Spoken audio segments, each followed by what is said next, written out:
We continue our look into Hina Logic with some of the blue cards, and here we have Learning Support Yukari, a 1-0 Logicalist Foreigner character. She does have 3 abilities, and her first is an assist, which is +1 level, +500 forward to all your Logicalist and Foreigner characters. This card is a level 1, so anti-level cards are possible because those usually do come out at a level 1. Its other 2 effects play off of each other, and the first one is on play. Look at the top card of your deck.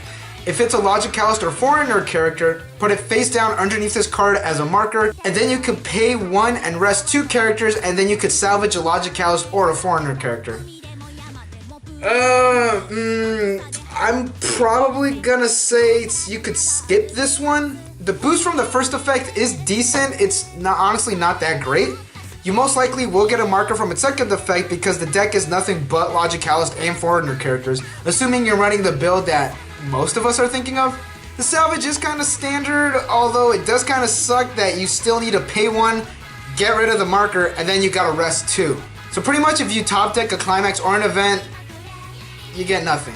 Which does really suck because there is an event card that you might want to run. It's still kind of early to be judging the blue Logicalist Foreigner support, so let's go to Head-On Confrontation Chloe, a 1-1 Logicalist Foreigner character. Its first effect is the same as the last one, and its boost is that with the marker, it gains +1 level and +2,500, which is actually pretty damn strong. There are probably going to be some cards that could stack your deck, or maybe you can move some markers around here and there, because that seems like a thing that Bushiroad would do. And if not, Bushiroad, you could have that idea. This card is pretty good. 8,000 power for a level 1 is really strong, but there is the condition of top decking, and there are those anti-level cards. Live dangerous, my friends. The last blue card we have is Emergency Entry Nina, a 3-2 Logicalist Foreigner character. She is an early drop when there are 2 or less Climaxes in your waiting room. With 2 or more Logicalist or Foreigner characters on the field, it does gain +1,000. In on play, you draw 2 and you ditch 1. Really basic early drop. It's almost a little too basic. Honestly, like the best early drops are not to have the basic abilities, but you know, a little extra, almost like this. It's still okay. It's pretty decent. Let's look at the reds. Here we have Silent and Calm Foreigner, Celine. She's a 0-0 Foreigner character, and she does have an interesting effect. That is pay 1, place this card under one of your characters with Mockito in its name, face down to serve as a marker. Damn it! We were so close to what I said a couple seconds ago. We will probably get one for the blue cards later in, different cards of the day. So look up to 4 cards from the top of your deck, choose up to 1 character with Mockito in its name or a card named Mockito's Invention, show it to your opponent, add it to your hand, then discard any remaining cards to your waiting room. In this video over here, I did talk about Mockito's Invention. It's actually a pretty good card, and pretty much the Mockito support runs entirely around this event card. And then there is Card Flower Viewing Mockito, a 2-1 Logicalist Science character, and its effect is that it gets +4,500 power when you control another character with a marker. So you can throw this card underneath this card, or literally any card with Mockito in its name, and it's gonna get its boost. It's actually any card with the marker, doesn't have to be a Mockito card, so the 2 blue cards we talked about could be one of those. It could even be this card, almost guaranteeing this card is gonna be at 10,000 for a pay 1. Up next, we have someone to look up to, Yuko, and cue the song. I haven't played it in forever. She's a 0-0 Logicalist and Foreigner character, and she has 2 effects. And her first one is on play from the hand, mill 2, and if you milled any Climaxes, this card gets +2 soul. Wow! But it is situational. And I don't know, it might work late game if you know what you're triggering. When your deck is kind of low and you have a Climax that you might mill.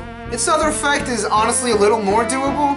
On play, you pay 1, take 1 point of damage, and then you salvage a level 1 or lower character from your waiting room. Pretty much, you'll be running it for the second effect, but if its first effect pops off, great. It is a double rare, so I'd probably say maybe you might want to run like 2 or 3 of these, because this is actually a pretty good ability. Because it is a red card, it does set you up for all those Leon plays that we talked about in like the very first Hina Logic video. Or shit, it is a level 0 as well, so you could pretty much just run it in anything. The last card we're going to look at is Love for Leon, a red 2-0 event, and you can't play it if you don't have a character with Leon in its name, and you salvage a Leon character, and then you choose 1 character and it gets +3,000 until the end of the turn. Free salvage, nice boost, the art is pretty funny as well, and honestly you might want to run 1 or 2 just in case, especially if you want that 3-2 Leon combo to run it extra smoothly, because you never know. Off to Hatsune Miku. Here we have Kagamine Rena, Lyrical Star, a 3/2 music element character with 3 effects. During your turn, when you control another music character, it gets plus 3000 power. It sucks that it's only during your turn, and then on play from your hand, you do heal, and it does have yellow card, discard encore. Now let's look at this card first before we talk about the other one. Kagamine Len Lyrical Star has the exact same traits as the last card, but this one has 3 fucking soul. Its effect is discard 1 yellow card from your hand to your waiting room. When this card is played from your hand to your stage, you may pay the cost. If you do choose another one of your Kagamine Rin Lyrical Stars and this card, they get the following ability until the end of the turn. This ability can only be activated once per turn. When the damage this card deals is cancelled, you may deal 1 damage to your opponent. It is for only one of your Rins, so that's not super good, but it also gives it for this one, which is really good because it does have 3 soul. You could still work around this. The cost is easy, but hopefully you still have a hand to use for the Rin Encore effect. The burn is good. Rin does go up to 12,000 because you'll have this on stage, not counting that back row, of course. The 3 soul is really good, and it does only have, but there is that extra effect that it gives itself. It can't run over a lot of things, but it could run over a lot of level 2 things.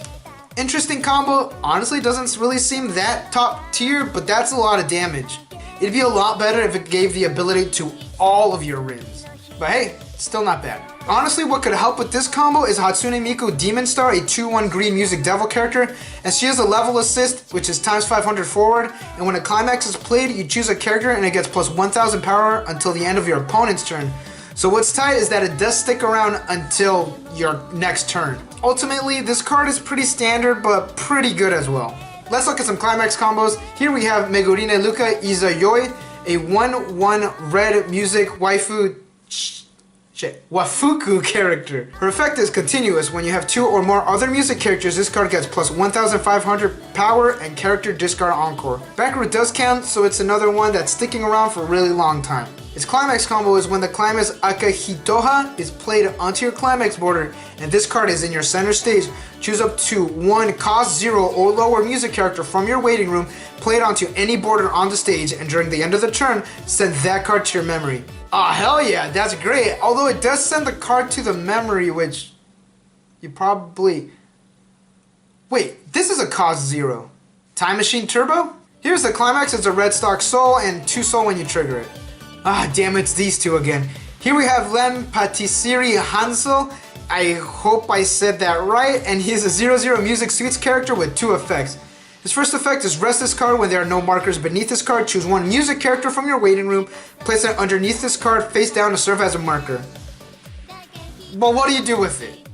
You pay 1, send 1 marker beneath this card to your waiting room, and rest this card.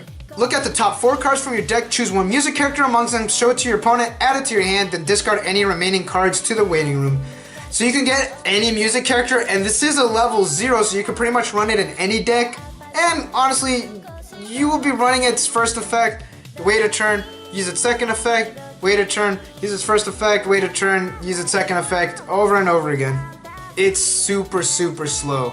You might use the entire loop once and then probably squish it for something else. It's still a good effect, even though it's really slow. And here we have Gretel, a 1/0 music suites character. She is a global 500 for all music characters, which is great, and she does have a climax combo. When the climax Amazing Dulce is played onto your climax border, you control another Kagamine Len Hansel. Look up to the top 4 cards of your deck, choose up to 1 music character amongst them, show it to your opponent, add it to your hand, then discard any remaining cards to the waiting room. Nice, so you get the top deck search effect while this card is rested, and then you get to do it again next turn, or hey, you could use both of them at the same time. I'm not going to tell you how to live your life. There's a specific deck where I know that this will be great, and it's not just the Amazing Dulce deck. Well, you know, I mean, yeah, it is for that deck, but I'm working on another video about a special set of cards where this could be really good for it. Here's the climax, it's 1000 plus a soul and a gate when you trigger it. Oh geez, did I hit the 10-minute ad mark since yet? Well, here we have Mako Strawberry Witch, a 3/2 music suites character. It's the boss character of the Amazing Dulce deck. And on play you heal, and its climax combo is you pay 1 when this card declares an attack with the climax Amazing Dulce, which is the exact same one as the last one, except this is a different art. On your climax border, you may pay the cost. If you do, this card gets plus 1000 power until the end of the turn. Then you reveal the top card of your deck. If that card is a level 2 or higher, deal 2 damage to your opponent. Otherwise, deal 1 damage to your opponent. Climaxes are level 0, damage could be cancelled, and you put the card you revealed back into its original position. You do 3 soul damage because of the climax, whatever you trigger, and you're guaranteed burn damage. And you do the burn first, and then you do the soul damage. It's pretty good, super easy to get that effect going. Whew, I gotta drink some water. Sorry for the long video, but those are all the cards that we have today. Thank you guys for watching. Don't forget to like and subscribe for more Weiss Schwarz news and content, and I'll see you guys in the next video.